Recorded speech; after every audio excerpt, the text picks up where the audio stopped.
You're all very welcome to our question and answer session here at the Holiday World, the RDS Holiday World in Simmons Court.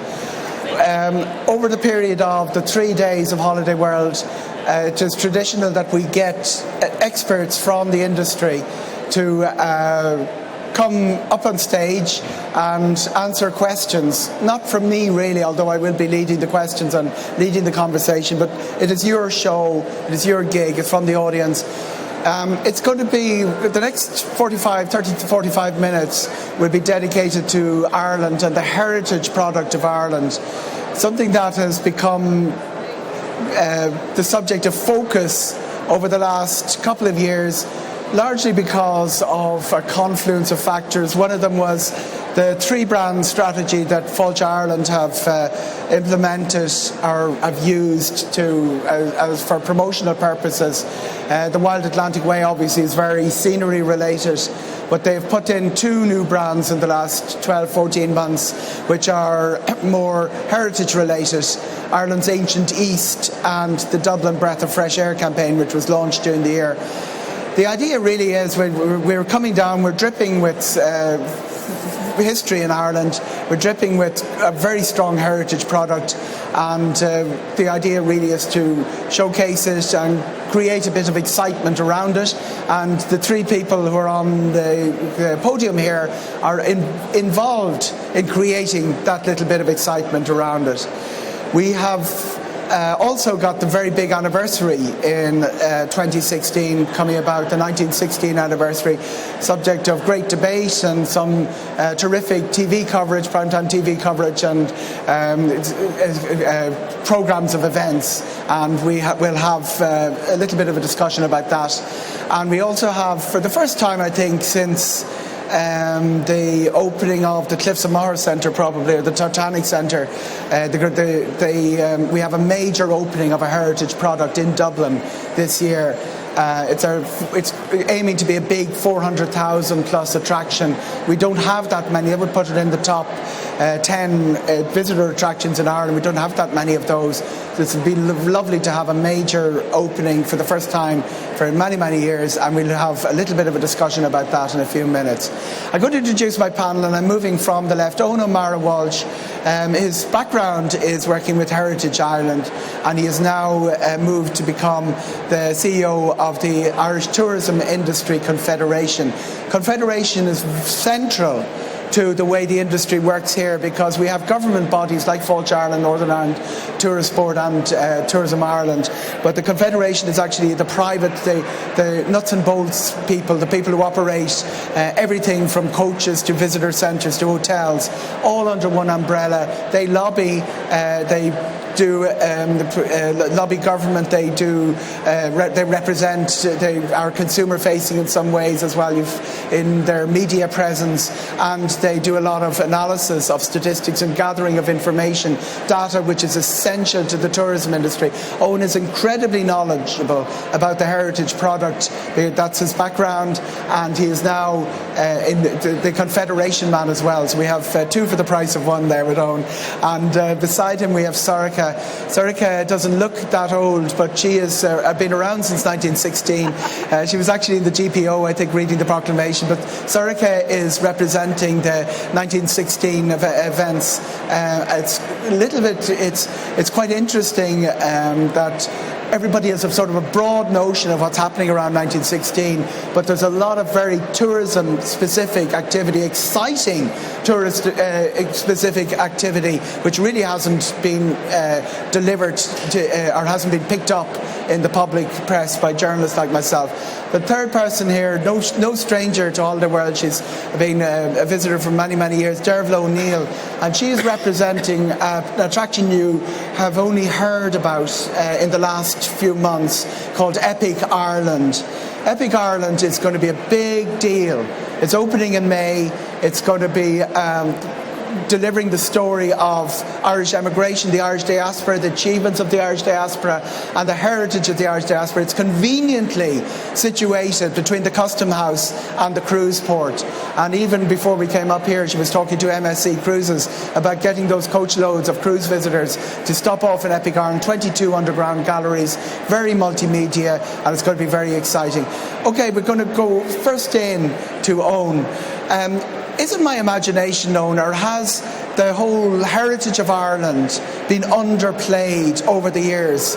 That we tend to represent ourselves as big landscape people, as big people-friendly public house sort of welcoming, tourism welcoming culture, and that the actual built heritage and, more importantly, the performing heritage, the living heritage, really hasn't been played up enough in tourism terms. Would that be fair to say, and is that changing? I probably agree. I think there's three principal reasons why people come to Ireland. It's, as you mentioned them, the landscape and the scenery, the friendliness of the people and our renowned hospitality, but also our culture and heritage. And when you look at those three, it's really our culture and heritage that's, of a spectacular world-class standard.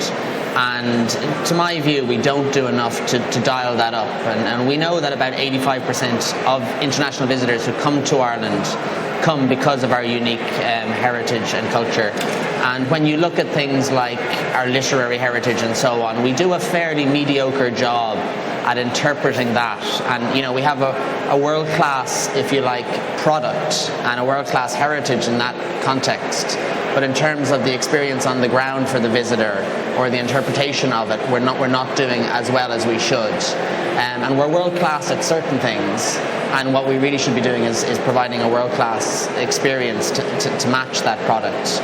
But things like, Epic Ireland and so on, and the 1916 commemorative stuff and so on, is all a sign, I think, that we're moving in that direction. We're not people don't come here for sun holidays. People don't come here for shopping holidays. They come here because we're an island on the western verge of Europe, a green island and full of history and culture and heritage, the island of saints and scholars.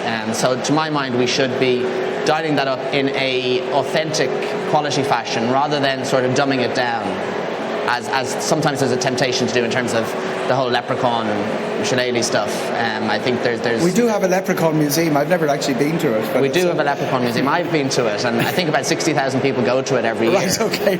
Although a lot of Americans, Americans call it the Leprechaun Museum.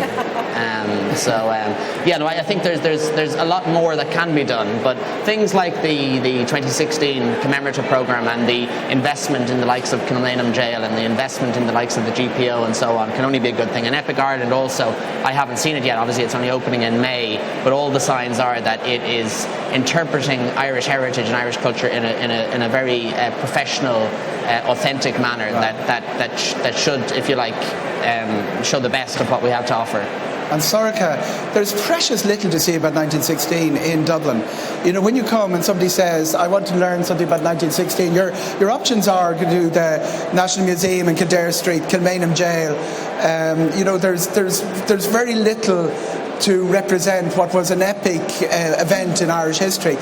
Is that going to change forever now as a result of your activity and the committee's activity that you've put into it? Yeah, absolutely. There's a very, very broad programme in place for this year, from centenary and commemorations, state commemorations and events.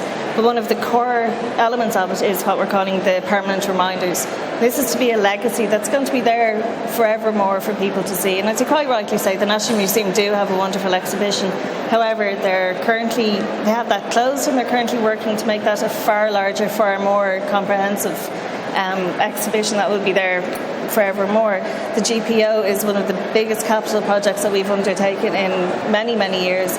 There's booking online available for that now. It's on GPO Witness Book History. online for the GPO online, now, yeah. Right? Is there's going to be queues? They are reserving tickets for people to be able to walk up, to be able to see the museum. It's going to open on Good Friday. Be a soft open to have it open for such a special occasion. The bookings are huge. It's been run by Shannon Heritage, have been appointed to be the department running that. And we've had a sneaky peek at it. It's absolutely fantastic. It's going to be spectacular. And is there an admission charge there, Sorika? There will be an admission charge. How much? Yeah, I think, I'm not 100% sure, I think it's around €10, but there will be discounts. And you can book online.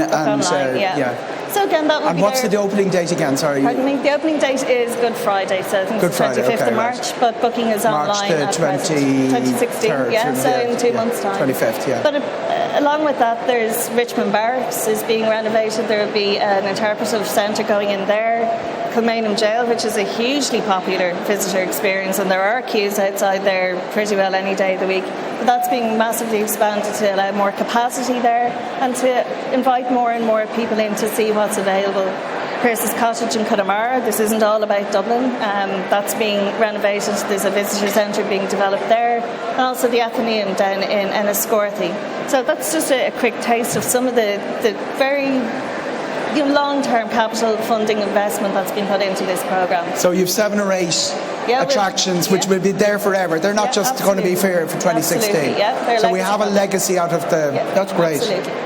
Fantastic, Sorka. Now, Dervla, Epic Ireland, I tried to describe it, but all I've got is walked around all these galleries with a hard hat on me. It sounds very, very exciting. Tell us what's going to happen. It's hugely exciting, Owen. So Epic Ireland, we say the journey of a people, is opening in May this year. It's located in the CHQ building, which is full of history. The building itself dates back to 1820. It's a very pioneering building, the first use of cast iron. And Epic Ireland is going to be featured in the vaults of this building, which date to 1820. So it's wonderful to see life coming back to that part of Dublin and to that building in particular, which, did you know, was used as an unofficial car park in the 1970s. Okay. So it's wonderful to see it coming back in its glory. So Epic Ireland is telling the story. If you start walking in the Custom House past the Connolly station along the quays, you'll actually reach Dervla's building there. Yes. And it's right beside where you probably know the statues of the emigrants that are on the quays there. Yes, the Rowan Gillespie statues. Rowan Gillespie's amazing sculpture. So it's going to be a fully digital museum, and it's telling a story that's never been told before. It's telling the story of Irish migration. So it's a story of all of the people who have left Ireland over the centuries, where they have gone in the world and how they've impacted the world in terms of politics, arts, culture, society, sports. So we say it's the journey of 10 million people and the stories, the roots of 70 million. So it's big numbers. Right. Owen, there's a whole load of heritage products up and down length and breadth of the country, hundreds and hundreds of them. Small little churches in the middle of fields, all of that. What's the most underappreciated of those? What do you think is really should be big for Irish tourism that we should be making more noise about that we aren't? I know there's a member of the audience here who was talking yesterday that Clonmacnoise is the only 6th century university remains in the world. Like, it's the only one of that type, and very few Irish people have even been down there. So there must be. Would you have a list of a few of those that really are underappreciated? You look at Clonmacnoise, and I think there's only about 150,000 or so that actually visit that every year, and it's a crying shame because it's a jewel there right on the Shannon, and it's very easily accessible either by cruise or obviously by car right in the middle of the country. I think one of the bigger point is there's been an underfunding of Ireland's heritage for years. So, for example, there was a national capital plan announced by the government just back in November. The amount of money that they were going to spend on the infrastructure and architecture, if you like, of the country over the next 5 years. And that amounted to €27 billion was the total envelope. Yeah. The number of which tourism of which tourism got 106 million. Which is less than half of 1%, was allocated to tourism, investment in the product, and making sure that the ancient heritage and so on is displayed in the appropriate fashion.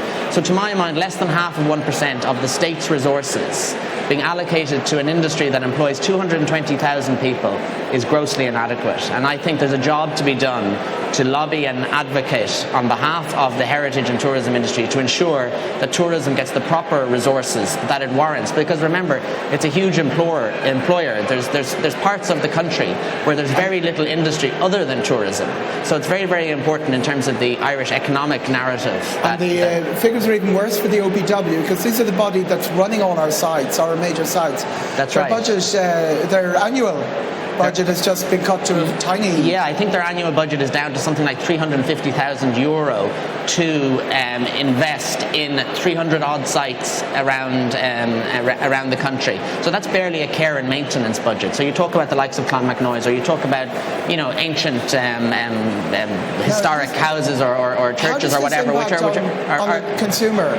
I notice it's something that it's under the radar most of the time, but it does pop up that the OPW are making sites inaccessible because they don't have the staff to actually admit people to it. So you have an awful lot of our key heritage sites tourists can travel to see that aren't open to the public at all, or they're closing early in the afternoon. Are there examples of that happening around the country?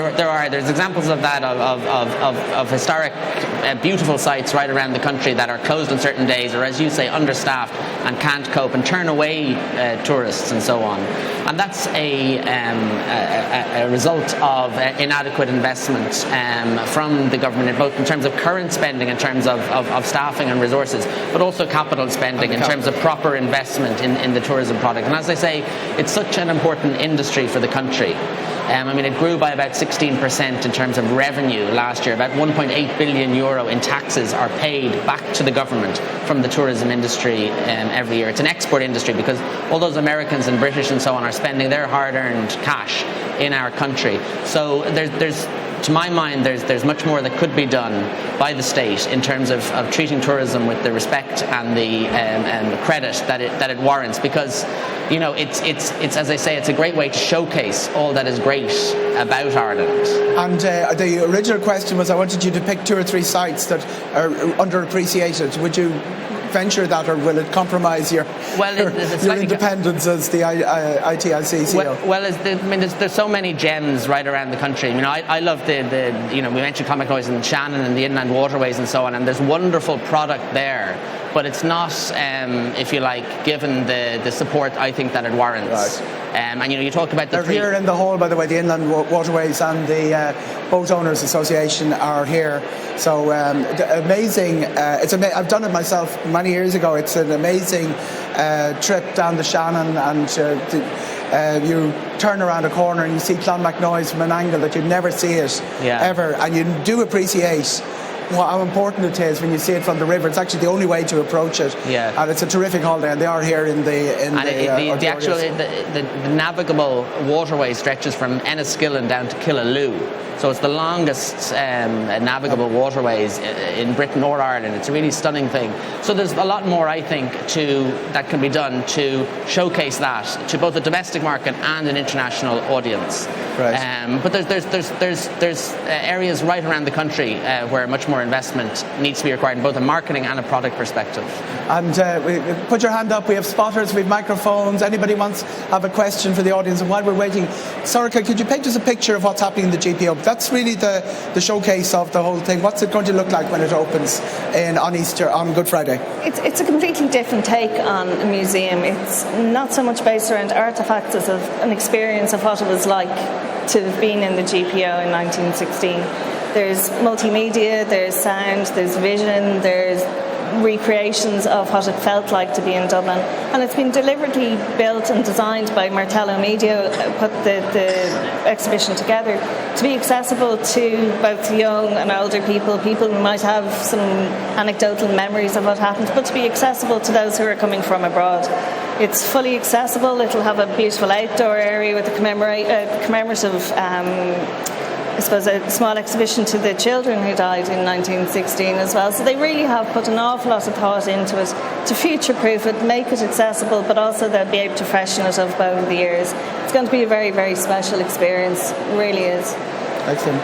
Dermot, the same thing. When you're walking through the galleries, very multimedia? Very much, it's cutting edge technology. I mean, there's nothing like it.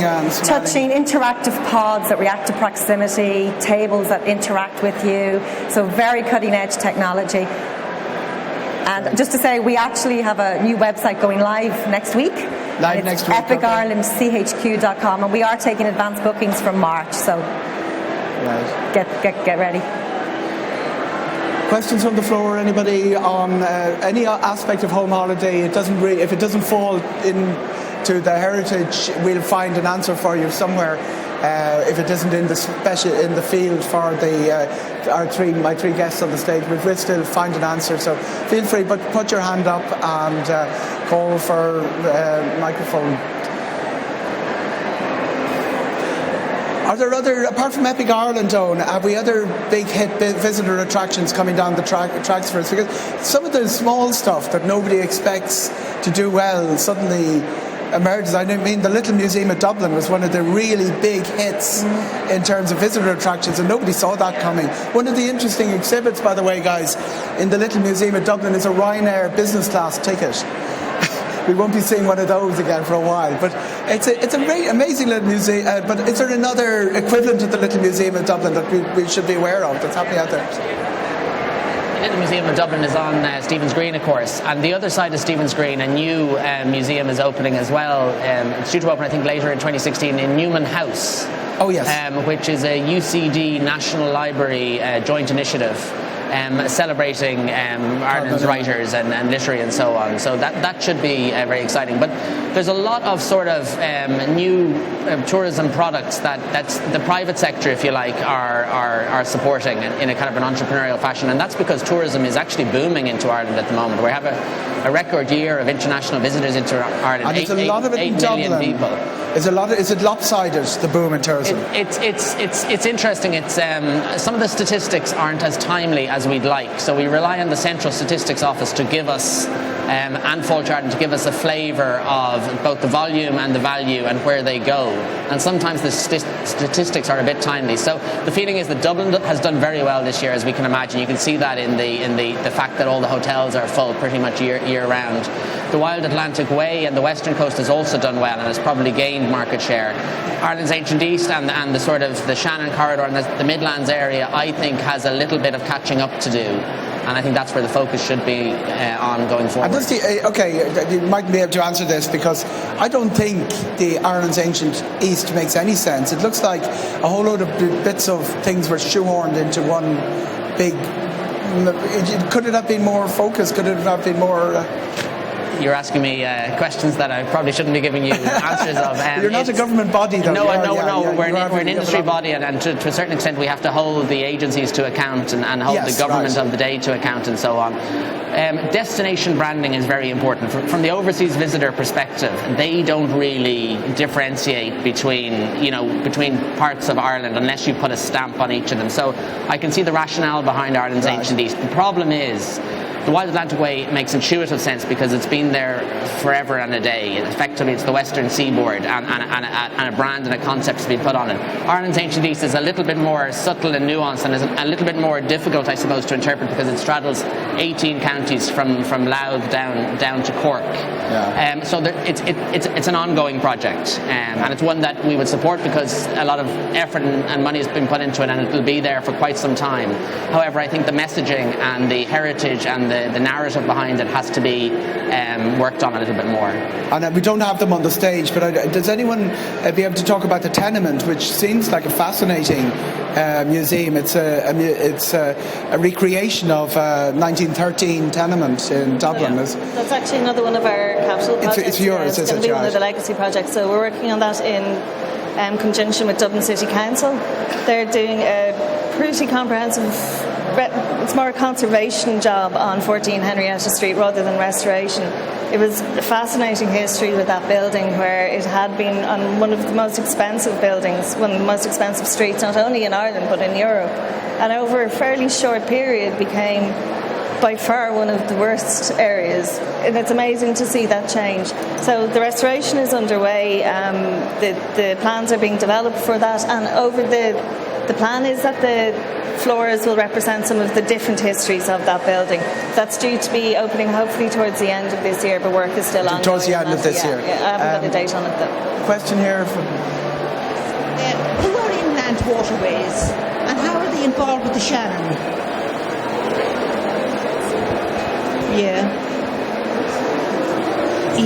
Who are inland waterways and how are they involved with the Shannon? Waterways Ireland. The inland waterways, just to describe and what their involvement with the Shannon is, Owen. Well, there's a couple of organisations, if you like, that work around the water. There's Waterways Ireland, which is an Island of Ireland entity, north and south. A bit like Tourism Ireland, it was one of the entities that was constructed as an Island of Ireland entity. And also, I suppose, there's the Irish Boat Rental Association, which, if you like, focuses its product on the waterways and the inland waterways and so on, and the lakelands of Ireland. And as Owen says... There's a stand that would have lots of information. I don't know the stand number to hand, but it's just on the left-hand side where I'm looking, which would give you plenty of information on that product. And as Owen says, they under that cross-border project, the Shannon and the Erne were both linked together back in the 90s. It was quite a flagship project at the time. So you can sail, you'd lock over the mountains. It's quite a spectacular cruise experience because you're going in in short stretch of water. You're going through quite a large number of locks as you go over the mountains and back down to the Shannon, or from the Shannon back to the Erne. It's quite amazing. But that's the body, and as you say, there are more than one body involved. Yes. And there are private operators, mainly based in Portumna, mainly based in Carrick-on-Shannon and in Enniskillen. I think an armada of rental boats owned by different companies, and some of them here are in the hall. And it's where, if anybody's interested, it's worth popping over to have a chat with them. Okay, I'm going to wrap it up. If there's anyone else has a question, yes, we have somebody here. Thank you very much. I understood at one stage that there was to be a tour, if we could use that phrase, not the best one possibly, of the areas associated with 1798 in the Wexford-Wicklow area. I don't know, I'm assuming it's true, and if so, has anything been done with it? Okay, a tour connecting the 1798 landmarks, of which most of them would be in Wexford-Wicklow up as far as Tullow. I think I haven't heard of it, but if there was somebody organising a tour, it would be a private initiative, wouldn't it? Do you know of them, Owen? No, I've heard of it all right. I think it is a private initiative. I think there's a private company that offers tours. Do you know who they are? I don't know who they are, and it was a couple of years ago since I last had any engagement with them. So I don't, but it's something that I could feed into Owen, and I'm sure we could share it. I would actually. The 98. The legacy of 98 is the 98 commemoration is the visitor centre in Enniscorthy, isn't it? Really, that's the go-to place for information about 1998 or 1798, and it was obviously opened in 1998. I don't know of anyone bringing you through the battlefields, of which. There are iconic battlefields there, but I would imagine any tour operator, any of the inbound tour operators, if they got enough interest, would put something like that together. And if a private company was talking about doing it, whether they went ahead with it or not would depend on their interest. But my feel on this, my instinct on this, is that there isn't a hell of a lot of battlefields and landmark tourism coming into Ireland. People will not come specifically with a 98 themed tour. You'd have a very, very small market for it. But if the legacy attractions are there, like the Enniscorthy Visitor Centre, they will visit that as they pass. I suspect something similar will happen in 1916. There won't be a big influx of tourists for the 1916 event. There is? Okay, sorry, I'm wrong. Okay, you're right. You tell me. But I also think that the legacy of your 7 or 8 attractions is important as well. No, the 2016 commemorations are in the wider context of the decade of centenaries, so it's from 1912 to 1922. And in that there would be a legacy on that too, and through that we've gotten to know a lot of the historical societies around the country, and there's huge work underway and great interest and passion in all sorts of different historical sites around. There's out in Milwaukee there during the summer at the Irish Fest. I know there's a huge interest in people from there coming over. We've anecdotal evidence of an awful lot of people who are coming over and having family reunions and so on around the Easter weekend. But there is actually quite a high level of tourism coming over for our history as well as our heritage, which are interlinked. Okay. Good to hear. And Dermot, I wanted to get an admission price from you on Epic Ireland. Have you decided? Has that been decided yet? Yes, it's very good value. An adult price is €16, and we have family tickets for 2 adults and 2 children, which is €40. And we estimate about an hour and a half for a visit. An hour and a half, about an hour and a half, we think. And the home holiday market is important. I know it's a big international Very thing. important. I mean, what we say about Epic Ireland is, think you know Irish history, think again. There's so many surprises. Think you know Irish history, think again. Think again. That probably sums up everything we've been saying here. Any last question before we close it down and thank our wonderful guests, Owen, Sorcha, Dermot. Thank you so much for your valuable time. You've better things to be doing than to be sitting here with me, I know, on a Saturday afternoon. But on behalf of everyone in the audience, I want to thank you, and I want to thank you for your questions. It's been a very, very interesting day. Really appreciate everything you've done. Thank you very much, guys. Thank you.